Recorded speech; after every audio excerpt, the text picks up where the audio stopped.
안녕하세요. 지난 시간에 이어 강의를 시작하도록 하겠습니다. 우리가 지난 시간에 예금의 관리 부분에서 이제 10번 국세 체납에 대한 부분까지 했었고요. 이제 오늘은 11번 원천징수 업무 그리고 세금의대 저축, 생계형 저축 이것에 대해서 하도록 할 겁니다. 자, 여러분 책으로 45페이지가 됩니다. 45페이지에 보면 첫 번째 의의가 나와 있는데요. 이제 정의를 한번 읽어보도록 할게요. 원천징수란 조세를 징수하는 방법의 하나로서 세금을 걷어내는 방법 중에 하나란 얘기죠. 본래의 납세 의무자로 하여금 자신의 세금을 직접 납부하게 하지 아니하고 소득의 원천이 되는 소득금액 또는 수익금액을 지급하는 자가 이를 지급하는 때에 세법의 규정에 의해서 납세 의무자로부터 일정의 국세를 미리 징수하여 국가에 납부하는 제도다. 그래서 그 소득 등의 발생 원체 조세를 징수한다라고 되는데 이게 무슨 얘기냐. 자, 예를 들어서 A라는 고객이 은행에 1,000만 원짜리 예금을 합니다. 자, 예금을 하는데 그때 은행 금리가 얼마였냐면 2%였다라고 가정을 합시다. 1년에 2%를 받는 거죠. 그래서 이자를 20만 원이 나왔어요.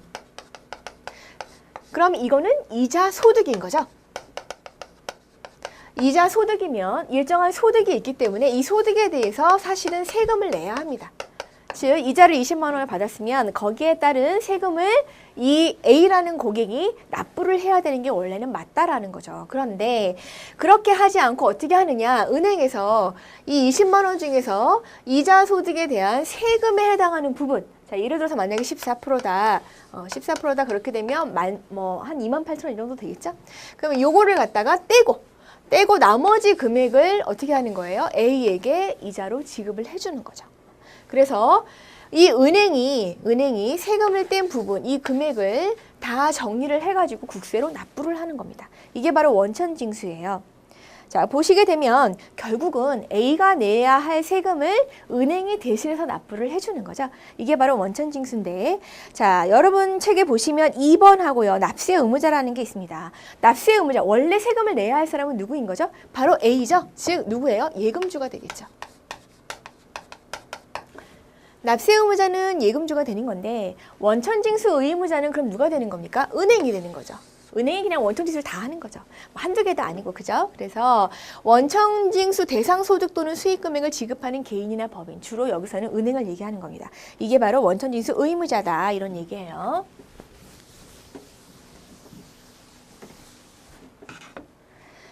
중요한 것은 뭐냐? 그럼 원천징수를 언제 하느냐? 이게 중요합니다. 요게 이 시기에 대한 부분이 시험에 많이 나오는데요. 보시면 첫째, 이자 등을 실제로 지급하는 때다. 만약에 만기가 되었을 때 이자를 지급한다. 그때 실제로 지급한다라고 하게 되면 바로 그 시기, 만기가 되는 시기가 이자 소득의 원천징수 시기가 되는 거겠죠. 또는 2번에 보시면 원본에 전입하는 뜻의 특약이 있는 이자는 그 특약에 원본에 전입된다. 이게 뭔 소리냐? 이렇게 복리의 경우가 해당이 될 겁니다. 그래서 연복리다, 혹은 월복리다, 혹은 이제 뭐 분기별 복리다 여러 가지가 있을 수가 있는데요. 복리라는 건 이자에 이자를 붙여주는 거거든요. 즉 이자를 계산한 상태에서 다시 그거를 원금에 포함을 시켜주는 거거든요. 그래서 그렇게 되는 때, 연이 됐건 분기가 됐건 이렇게 되는 때에 바로 원천징수를 한다라는 얘기고요. 그 다음에 세 번째 보시면 정기예금의 이자를 실제로 지급하지 아니하고 납입할 부금에 입금하는 정기예금 연결 정기적금. 예를 들어서 정기예금을 받아가지고 거기서 이자까지 포함을 해가지고 어디 정기적금 넣어주세요라는 식으로 했다라는 얘기죠. 이렇게 연결이 되었을 때에는 그럴 때는 연결 정기적금에 가입한 경우는 정기예금 또는 정기적금이 해지되는 날, 이때가 바로 이자 소득의 원천징수 시기다라는 얘기입니다. 실질적으로 이자를 받는 때 이게 원천징수 시기다라고 알면 될 것 같아요.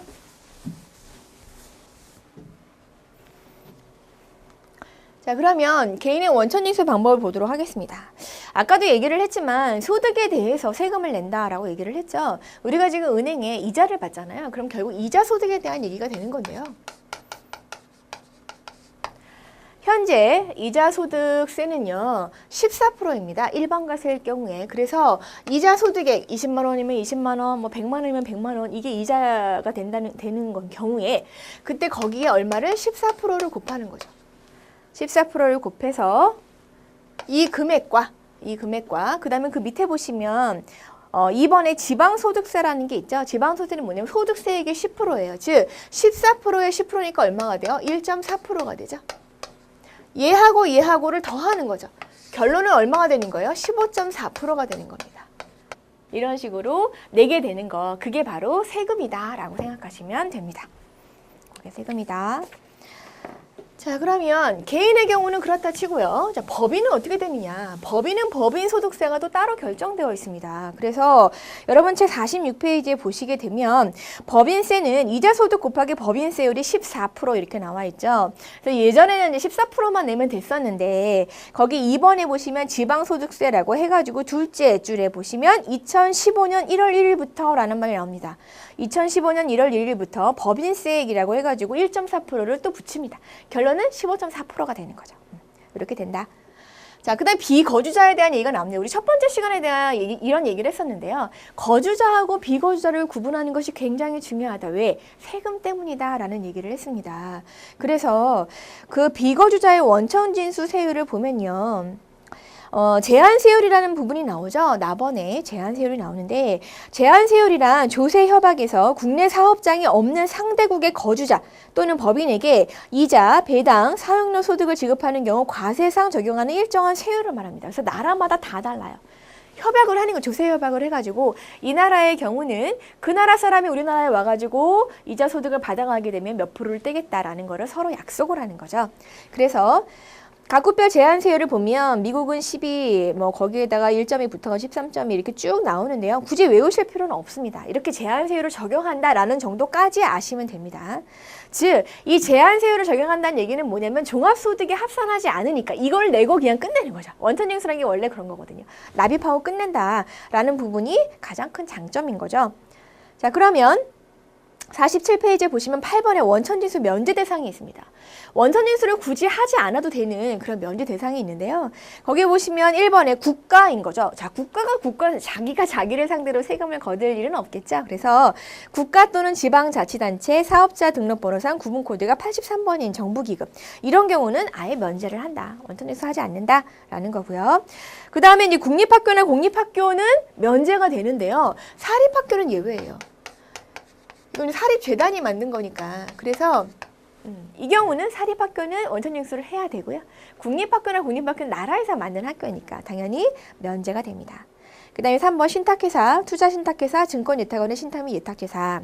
그리고 4번 법인세법에서 열거된 금융보험업법을 영위하는 법인의 이자. 그래서 뭐 CD, 표지업, 말표 등의 채권에서 발생하는 소득은 과세한다. 뭐 이런 식으로 나와 있습니다. 원천징수에 대한 얘기를 했고요. 그 원천징수 안에 우리가 이제 이자 소득세를 낸다라고 했잖아요. 아까 얘기했던 15.4%는 일반과세입니다. 지방세 포함해서 15.4%인데요. 그런데 누구나 다 이렇게 일반과세를 하는 것이 아니라 여러 가지 혜택을 줘요. 그래서 세금을 아예 안 내거나 아니면 절감된 세금을 내거나 이런 것들이 있습니다. 그래서 첫 번째 비과세 종합저축이라는 게 나와요. 자, 앞에 이름에 보시면 비과세라고 써있죠. 비과세라는 얘기는 과세를 안 한다라는 얘기죠. 세금이 하나도 없다라는 얘기입니다. 세금이 0%다라고 생각을 하시면 돼요. 이게 바로 비과세라는 거죠.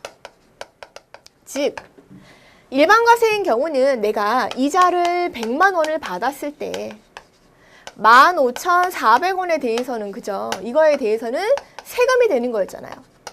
그런데 비과세에 내가 저축을 가입할 경우에는 이자가 100만 원이면 세금이 0원이니까 그죠? 요 돈을 내가 다 가질 수 있다는 얘기죠. 이 경우에는 요걸 빼고니까 뭐 85만 6천 원 뭐 이 정도밖에 못 받지만 이 경우에 100만 원이 다 내 돈이 된다라는 거죠. 그러니까 이왕이면 비과세가 되거나 아니면 세금을 우대받거나 이런 거를 좀 가입하고 싶어 하겠죠. 거기에 대한 얘기를 좀 하도록 하겠습니다. 자, 비과세 종합저축이에요. 비과세 종합저축은 47페이지에 보시면요. 조세특례 제한법 등에서 정한 원천징수 세율로 과세 처리되는 등 결국은 저소득층의 생계비 지원을 목적으로 시행한 저축이다라고 되어 있는데 그 대상이 좀 까다롭습니다. 여기 나와 있는 1, 2, 3, 4, 5번 이걸 중심으로 여러분들이 기억을 하시면 되는데요. 첫 번째는 대상이에요. 그래서 대표적으로 만 65세 이상인 거주자, 나이가 많으신 분들, 그분들이 저축을 하셔서 거기에도 세금까지 떼면 그건 아니지 않는가라고 해서 만 65세인 거주자인 경우에는 비과세 종합저축을 가입을 할 수가 있다라는 얘기인데요. 그런데 이게 시행이 된 게 작년부터예요. 작년부터이기 때문에 여러분 제 48페이지에 보시면 가입 대상자 1번에 만 65세 이상인 거주자라고 되어 있는데 괄호하고 써 있는 말이 있죠. 2019년까지 1세씩 단계별 상향이 된다라고 되어 있어요. 그래서 작년까지 2015년은 만 61세도 가입할 수 있게 해줬어요. 그러면 그분이 2016년 올해에는 만 62세가 되겠죠? 그리고 2017년엔 만 63세, 2018년은 만 64세, 2019년은 만 65세. 그래서 2019년부터는 다 만 65세가 되는 사람들은 다 가입이 된다는 얘기죠. 결론적으로 얘기를 하면 1955년생은 만 65세가 되는 2020년이 되어야 가입이 가능하다. 그래서 지금은 한시적으로 이미 60세가 넘으신 61세이신 분들도 계속 가입이 되어서 현재 61세, 62세, 63세 이런 식으로 늘려가면서 65세가 될 때까지 가입이 되는 거고요. 원칙적으로는 65세다라고 알아두시면 될 것 같습니다. 자, 그 다음에 대상들을 쭉 볼게요. 먼저 장애인입니다. 2번에 보시면 장애인 줄을 치시고요. 그 다음에 3번에 보시면 독립유공자법에 따라 등록한 독립유공자 그 유족 또는 가족. 그리고 4번에 국가유공자. 그리고 5번에 기초생활보장법에 따른 수급자가 있습니다. 그 확인을 받아서 거기에 맞으면 역시 이 비과세 종합저축에 가입할 수가 있고요. 6번에 보시면 고엽제에 따른 고엽제 후유증의 환자, 그리고 7번에 5.18 보상법에 따른 5.18 민주화운동 부상자 이렇게 됩니다. 그래서 앞으로 이 대상은 아마 반복적으로 나오게 될 거예요. 그래서 이런 사람들이 비과세 종합저축에 가입할 수 있는 대상이구나 이렇게 아시면 될 것 같고요. 대상 예금은 원칙적으로는 모든 게 다 됩니다. 입출금 예금이건 거치식 예금, 정기 예금이 다 되는데요. 그런데 제외가 되는 게 있어요. 그러니까 이걸 기억을 하셔야 되겠죠? 뭐가 제외가 되는지, 안 되는 게 뭔지 그걸 기억을 하자. 그래서 여러분 책 49쪽입니다. 49쪽 위에서 넷째 줄에 보시면요. 제외 대상이라고 해가지고 가번에 증서로 발행되고 유통할 수 있는 예금 CD죠. 양도선 예금 증서. 이건 누구한테나 매매할 수가 있거든요. 거기에다가 비과세 종합저축을 해주면 안 되겠죠? 그리고 CD, 표지업, 무기면 정기예금 이런 건 안 된다라는 거고요. 그리고 나번에 보시면 어음이나 수표 등에 의해 지급할 수 있는 예금, 당자예금이나 가계 당자예금도 안 되고, 그리고 이제 다번에 보시면 주택법에 의해서 조세특례에서 규정하고 있는 예금 이런 거 안 되고, 기취급 중인 비과세 예금, 연금저축 신탁이라든가 이런 거 안 되고, 외화예금 이런 것도 안 된다. 요거 말고는 나머지는 다 된다라고 생각하시면 돼요. 그래서 완전 비과세인 건 맞아요. 왜냐? 만기 해지할 때도 역시 세금 물지 않고요. 중간에 해지를 해도, 그러니까 중도 해지 시에도 그때도 비과세거든요. 그런데 한 부분이 바뀌었습니다. 작년 책하고 바뀐 내용인데요. 거기 옆부분에 만기 후 발생한 이자. 만기가 되었는데 안 찾아간 거죠. 안 찾아간 거예요. 그래서 그대로 있는 경우 만기 후 발생한 이자에 대해서는 과세를 합니다. 그러니까 만기가 되면 찾아가라는 얘기겠죠. 이 부분은 좀 변경되었다. 그러니까 이건 기억을 좀 하실 필요가 있습니다. 작년까지는 다 됐었는데 올해부터는 아니다라는 거죠. 일반 과세 한다. 그래서 이렇게 비과세를 적용하게 되면요, 그러니까 종합소득에 합산하지 않습니다. 그러니까 따로 분리가 돼버리는 거죠. 어차피 세금 자체가 없으니까. 그것이 장점인 거고요. 그러면 예치 한도를 볼게요. 통합한도 5천만 원이라는 얘기는 뭐냐면 이거와 비슷한 것이 세금무대라든가 생계형저축이라는 것이 있어요. 그래서 그것까지 포함해서 비과세와 세금무대 그리고 생계형저축 얘를 다 포함을 해가지고 개인당 5천만 원까지만 가입할 수 있다 이런 얘기예요. 상품이 뭐건 상관이 없습니다. 5천만 원이라는 금액 한도를 주는 거죠. 금액 한도. 이걸 준다는 얘기고요. 그 다음에 6번에 보시면 예치한도 선정이라는 부분이 있습니다. 예를 들어서 이 경우는 뭐냐면 내가 일반적으로 거치식 예금이다 이런 경우 상관이 없는데 입출금이 자유로운 예금은 내가 넣었다 뺐다 계속 할 수 있는 거잖아요. 그러니까 그 경우에는 한도를 설정할 수가 있어요. 여기 이 입출금이 자유로운 예금은 1,000만 원만 내가 비과세 종합저축을 받겠다 이런 식으로. 그러니까 그런 것들이 가능하다라는 얘기고요. 자, 그럼 50페이지를 보도록 하겠습니다. 50페이지 보면 명의 변경 안 됩니다. 앞에서 우리가 명의 변경에 대한 내용을 배웠었는데요. 그럴 때 이런 식으로 세금에 대한 부분에 있어서 가입 자격에 제한이 있는 경우에는 명의 변경이 안 된다라고 얘기를 했었죠. 그래서 명의 변경이라든가 양수도 이런 건 허용하지 않고요. 상속에 대한 부분은 어떻게 되느냐면요. 특별 중도 해지 처리를 합니다. 그래서 할 수가 없습니다. 명예변경 안 되고요. 특별 중도 해지 처리해서 처음에 약정한 이자율을 지급을 한다라는 거죠. 이렇게 되는 것이 비과세 종합저축에 대한 내용이었었고요. 네, 그럼 다음으로 이제 세금우대 종합저축입니다. 이건 지금 판매하진 않아요. 2014년 12월까지만 판매를 했던 건데요. 이제 그래도 갖고 계신 분들이 있을 수 있으니까 이제 여기에 대한 설명을 잠깐 드리도록 할게요. 세금우대 종합저축은 아까 비과세 종합저축의 경우는 만 65세 이상인 거주자였죠. 근데 얘는 대상이 만 20세 이상인 거주자입니다. 만 20세 이상인 거주자. 그리고 그 외의 대상들을 보면 여러분 책 50페이지입니다. 거기에 보면 다음 각호의 1의 요건을 갖춘 경우에는 20세 미만인 경우도 가능하다라고 나옵니다. 그래서 뭐가 되냐면 장애인, 1번의 장애인, 2번의 독립유공자, 그 다음에 3번 국가유공자, 4번 국민기초생활수급자, 5번 5.18 민주화운동 부상자, 그 다음에 6번 고엽제 후유증 환자, 이런 사람 다 대상이고요.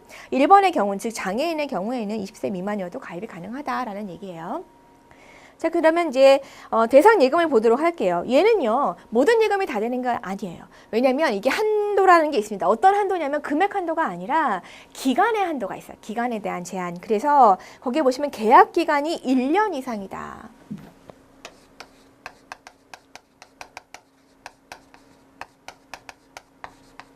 (1년이) 안 되는 거는 가입이 안 된다는 얘기예요. 계약 기간이 1년 이상인 적립식 또는 거주식 저축, 이거에 가입을 할 때, 그럴 때 세금부터 종합저축을 할 수가 있는데요. 거기에 보시면 이제 괄호하고 맨 마지막 줄에 신탁이나 대통령이 정하는 채권저축 등을 포함한다. 즉 RP라고 해서 뒷부분에 우리가 배우게 될 내용이 있는데요. 이것도 역시 해당이 된다라는 얘기예요. 자, 기간에 대한 요건이 있다라고 말씀을 드렸고요. 그러면 원천지수 세율을 한번 봐야 될 것 같아요. 아까 비과세 종합저축은 하나도 없다 그랬죠. 세금이 0원이라고 얘기를 했었어요. 자, 일반과세는 15.4%고요. 비과세는 세금이 없었어요. 0%였습니다. 0%였는데 이 세금우대는 어떻게 되냐면요. 세금우대는 9%예요. 9%면 원래 일반과세는 14와 1.4를 더한 거였죠. 즉 과세되는 세율은 원칙적으로 14%였다는 얘기예요. 그럼 14%였는데 9%로 줄여졌잖아요. 그럼 감면된 부분이 몇 프로예요? 14 빼기 9를 하니까 결국 5가 되는 거죠. 이 5% 감면된 것에 농특세라고 해가지고 0.5%가 붙습니다. 그렇게 하게 되면 얼마가 되느냐? 9.5%가 되는 거죠. 세금우대는 9.5%다라고 알고 계시면 될 것 같습니다. 자, 이렇게 되고요. 저축 한도는 1인당 1,000만 원이에요. 저축 한도는 1인당 1,000만 원. 그래서 세금우대 1,000만 원. 뭐 뒤에 나오는 또 생계형 저축이 있을 거고요. 어찌됐든 비과세 종합저축 다 합해가지고 5,000만 원인데 그중에 세금우대에 대한 부분은 1,000만 원이다. 이렇게 아시면 되고요. 자, 51페이지입니다. 51페이지에 보시면 거기 6번 한도 관리에서 제가 지금 1,000만 원이라고 말씀을 드렸잖아요. 그런데 거기 보시면 맨 마지막에 6번이죠. 6번에 20세 미만인 자로서 장애인일 때는 장애인의 한도를 적용합니다. 장애인의 한도는 얼마냐면 3,000만 원이에요. 그러니까 20세 미만이면서 장애인인 사람의 경우에는 3,000만 원까지 이 세금우대를 가입할 수 있다라는 얘기가 돼요. 이렇게 되고요. 그리고 이제 거기 밑으로 쭉 내려와서 원천지수 세율은 제가 설명을 했으니까 9번의 특별 중도 해지를 보도록 하겠습니다. 특별 중도 해지라는 게 뭐냐? 가입자가 사망을 하거나 아니면 해외로 이주를 하게 되는 거죠. 해외로 이주하거나 또는 해지 전 6개월 이내에 다음의 사유가 발생한 경우 천재지변이라든지 퇴직이라든지 뭐 사업장의 폐업 이런 경우가 나오죠. 그럴 때는 우대 세율을 적용한다라는 게 나옵니다. 그게 바로 특별 중도 해지에 대한 부분이고요. 어찌되었든 간에 아까 얘기한 비과세 종합저축과 합해가지고 통합 한도를 관리한다라는 얘기예요. 이게 이제 세금우대 종합저축. 자, 그럼 마지막으로 이제 생계형 저축이 됩니다. 생계형 저축은요, 만 60세 이상인 거주자가 가입을 할 수가 있었어요. 만 60세 이상인 거주자. 그래서 얘도 역시 비과세예요. 즉, 생계형 저축이나 비과세 종합저축은 0%, 세금우대만 9.5 이렇게 생각하시면 됩니다. 얘도 2014년 12월 31일까지만 가입이 가능했고 지금은 가입할 수가 없습니다. 지금 가입할 수 없고요. 생계형 저축의 대상부터 보도록 하겠습니다. 만 60세 이상인 거주자 외에 역시 장애인이라든가 52페이지에 나와 있죠. 장애인, 독립유공자, 국가유공자, 기초생활수급자, 5.18 민주화운동 부상자, 그리고 고엽제 후유증 이런 환자들이 해당이 됩니다. 자, 그럼 넘기셔서 대상 예금을 볼까요? 얘는 비과세 종합저축과 비슷하다라고 보시면 돼요. 일단 모든 예금에 가입이 가능해요. 그런데 제외가 되는 것만 확인하면 된다. 제외 대상은요. 이것도 역시 거의 공통적인데요. 1번에 보시면 증서로 발행되고 유통 가능한 예금이라고 해서 54페이지에 나오죠. CD, 표지업, 무기면 정기예금 이런 것들은 안 된다라는 거고요. 그 다음에 2번에 보시면 당좌예금이나 가계 당좌예금 역시 안 되고 3번에 이미 뭐 다른 세금 우대 상품이라든가 이런 게 있다. 그럼 다시 적용하지는 않는다라는 얘기고요. 4번에 재형저축이나 연금저축 신탁 그리고 5번에 보면 외화예금 이런 것들은 제외가 되고 그 외에 모든 예금 다 된다라고 생각하시면 됩니다. 얘도 역시 완전 비과세예요. 아까 비과세 종합저축은요. 만기 후 이자에 대해서는 일반과세 한다라고 말씀을 드렸잖아요. 근데 생계형저축은 아닙니다. 모든 상황, 만기에 해지를 하건 중도에 해지를 하건 혹은 만기 후 이자에 대해서도 얘는 과세하지 않습니다. 완전 비과세다. 자, 예치 한도는 3천만 원입니다. 그럼 아까 세금으로 1,000만 원이었죠? 그리고 얘 3천만 원이죠? 이미 어떤 분이 이렇게 다 갖고 계신 거예요. 그러면 비과세 종합저축을 얼마까지 가입할 수 있겠어요? 1,000만 원이 되겠죠. 합해서 5천이니까. 그렇게 생각하시면 되고요. 명의 변경이나 양수도 역시 허용하지 않고요. 상속의 경우는 특별 중도 해지해서 처리를 한다. 이렇게 하시면 되겠습니다. 자, 여기까지가 이제 원천징수 업무에 대한 내용이었고요. 그럼 자금 세탁 반주 업무 제도를 보겠습니다. 이제 여러 가지 준법 감시 업무가 굉장히 많이 다양해졌어요. 개인 정보에 대한 부분도 많이 강화가 되고 앞에서 우리가 저번에 대포 통장이라든가 여러 가지 불법 자금에 대한 부분을 하다 보니까 자금 세탁 방지 업무 제도도 이제 강화가 되는데요. 이제 두 가지가 있거든요. STR과 CTR이 있는데 첫 번째 이제 STR이 되는 거죠. 먼저 자금 세탁 행위가 무엇인가 그거부터 먼저 살펴보도록 할게요. 여러분 책 55페이지입니다. 55페이지에 보시면 거기 두 번째 단락에 자금 세탁 행위란 하고 나오죠. 거기에 1번에 보면요. 불법 재산의 취득 또는 처분 이런 얘기가 나오는데 굳이 불법 재산보다는 실질적으로 이렇게 몰래 증여한다라든가 이런 경우도 사실 해당이 돼요. 네, 그런 부분도 해당이 되고요. 그다음 2번 탈세 목적. 사실 이게 굉장히 많죠. 탈세 목적. 이런 경우도 다 자금 세탁 행위다라고 얘기를 해요. 그리고 그 밑에 보시면 공중 협박 자금 조달 행위다라는 게 나옵니다. 공중 협박 자금 조달 행위라는 건 뭐냐면 공중 협박 자금에 이용된다는 점을 알면서 자금 또는 재산을 모집, 제공하거나 이를 운반, 보관하는 행위 및 이해 행위를 강요하거나 권유하는 행위를 말한다. 그래서 공중 협박이라는 거는 공중에서 협박하는 이런 게 아니고요. 네. IS 단체라든가 이런 것들이 있죠. 그래서 테러 단체들이라든가 거기에 사용될 수 있는 자금임을 알면서도 이제 협조하는 거 이런 걸 얘기를 하는 겁니다. 이런 거를 얘기를 하고요. 그래서 결국은 해야 되는 것이 뭐냐. 혹시나 의심스럽다라고 생각되는 부분에 있어서는 보고를 하라는 얘기죠.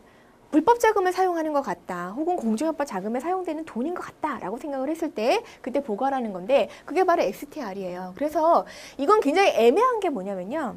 여러분 저 56쪽에 보시면 첫째 줄입니다. 그 금융기관이 금융거래와 관련하여 수수한 재산이 불법 재산이라고 의심되거나 금융거래의 상대방이 자금 세탁 행위나 공중협박 자금 조달 행위를 하고 있다고 의심되는 즉 본인이 판단을 해야 된다는 거죠. 합당한 근거가 있는 경우 그때 금융정보분석원장이 보고를 하라라고 얘기했어요. 그래서 먼저 판단을 해야 되는데 주관적인 판단입니다. 주관적인 판단. 굉장히 어렵겠죠. 굉장히 어렵고 좀 세심한 부분이 좀 필요하다라는 얘기인데요.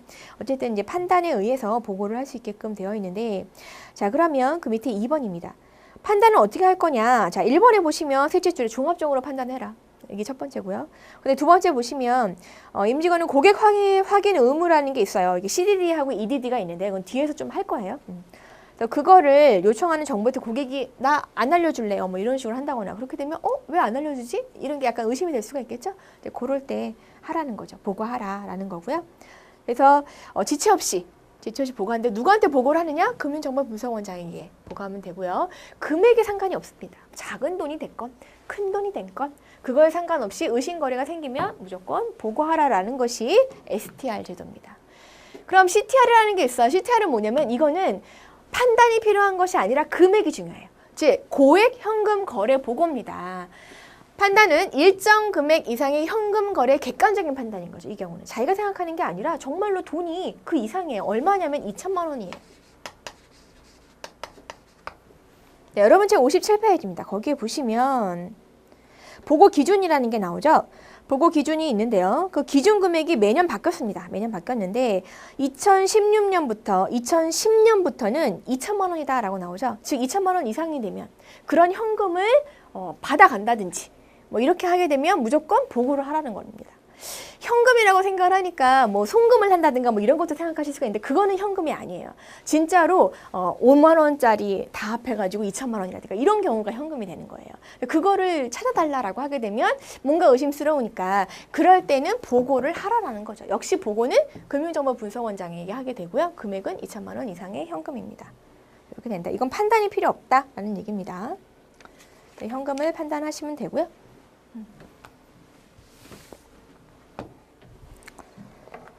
자, 그러면 58페이지 볼게요. 거기서 보고 제외 대상은 뭐 다른 금융기관의 현금의 지급 또는 영수, 그러니까 그런 경우라든지 아니면 국가나 지방자치단체 여기에 이제 돈을 보내는 경우는 제외, 뭐 이렇게 되는 거죠. 이렇게 된다라는 거 기억하시면 되고요. 자, 그럼 보고를 할 때 아까 금융정보분석원장에게 보고를 한다라고 얘기를 했잖아요. 그럼 순서가 어떻게 되는가 이걸 잠깐 보도록 할게요. 57페이지입니다. 57페이지에 보시면 맨 위에 2번에 보시면 제1항의 보고를 받은 보고 담당자는 이라는 말이 나오죠. 즉, 보고 담당자가 있어요. 보고 담당자가 일단 보고 책임자에게 보고를 합니다. 그러면 이 보고 책임자는 준법 지원 담당 부서에 역시 보고를 하고요. 이 준법 담당자가 관할 수사기관이나 혹은 정보분석원장에 보고를 하는 거죠. 그래서 거기에 대한 순서는 57페이지 2번, 3번 여기에 나와 있습니다. 또 그렇게 봤고요. 자, 그러면 이제 고객 확인 의무. 앞에서 얘기했었죠? 고객 확인 의무가 있다. 이게 이제 CDD하고 EDD다. 고객을 항상 확인을 해야 되는데요. 이제 실무적으로 많이 이루어지고 있으니까 어떤 내용들이 있는지 좀 보도록 하겠습니다. 자, 보시게 되면요. 13-2번의 위험평가라는 부분이 있습니다. 59페이지에. 거기에 보면 자금 세탁 위험도를 평가해서 위험을 고중저로 분류한다라고 나오죠. 그래서 거기 2번에 고객의 거래 행위를 고려한 위험도에 따라 고위험의 경우는 1년, 그다음에 중이나 저위험의 경우는 3년마다 재확인을 하는 거예요. 재확인해서 고객 확인 의무를 지속적으로 관리를 하는 거죠. 아무래도 이 사람이 수상한데 어쨌든 해봤는데 괜찮아. 그래도 이제 너무 위험하다 싶으면 1년마다 재확인을 하고요. 뭐 그런 대로 많이 위험하진 않다라고 해서 3년마다 재확인을 하라는 거죠. 그래서 대상 금융 거래는 일단 신규 개설할 땐 당연히 세심하게 해야 되겠죠. 그리고 이번에 보시면 2천만 원 이상의 일회성 금융 거래도 역시 대상이 되고요.